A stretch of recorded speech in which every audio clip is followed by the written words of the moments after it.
রাজধানীর মানিক মিয়া এভিনিউয়ে চলছে জুলাই গণ অভ্যুত্থান দিবস উপলক্ষে নানা অনুষ্ঠান। দর্শক, সেখানে আছেন সিনিয়র রিপোর্টার ওবায়দুল্লাহ মামুন। সরাসরি কথা বলবো তার সঙ্গে। মামুন, সাধারণ মানুষের উপস্থিতি কেমন দেখছেন? সবশেষ অবস্থা আমাদের জানান।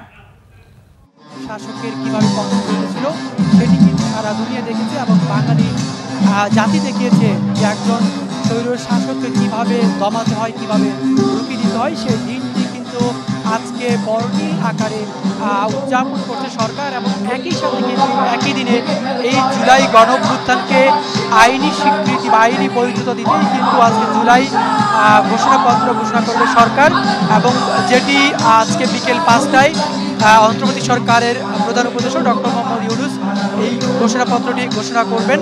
এবং তার আগে যেটি বলে রাখি, সকাল 11টা থেকে কিন্তু মানিক মিয়া এভিনিউয়ের সামনে যেই সাংস্কৃতিক অনুষ্ঠান শুরু হয়েছে, সাইমন শিল্পগোষ্ঠীর জাগরণের গানের মধ্য দিয়ে কিন্তু দুপুর বেলা 12টার দিকে এই অনুষ্ঠান শুরু হয়।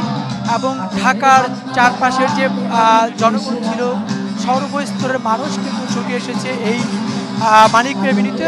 বসে পড়ে একত্রিত বাইরে গুড়ি গুড়ি বৃষ্টি হচ্ছে। সকাল 11টা থেকে কিন্তু পুরো মানিক মিয়া এভিনিউতে গুড়ি গুড়ি বৃষ্টি। সেই বৃষ্টি উপেক্ষা করেই কিন্তু দেখি যে সমস্ত মানুষ কিন্তু দাঁড়িয়ে আছে মানিক মিয়া এভিনিউতে, পিন পতন নীরব, অর্থাৎ কেউ কিন্তু তাদের জায়গা থেকে নড়ছে না। সবাই এই আজকের মাহেন্দ্রক্ষণের সাক্ষী হতেই কিন্তু দাঁড়িয়ে আছে মানিক মিয়া এভিনিউতে।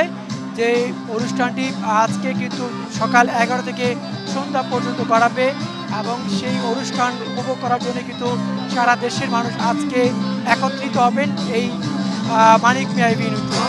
এই ছিল আমার কাছে সব শেষ করা। দর্শক, মানিক মিয়া এভিনিউ থেকে কথা বলছিলেন সিনিয়র রিপোর্টার ওবায়দুল্লাহ মামুন।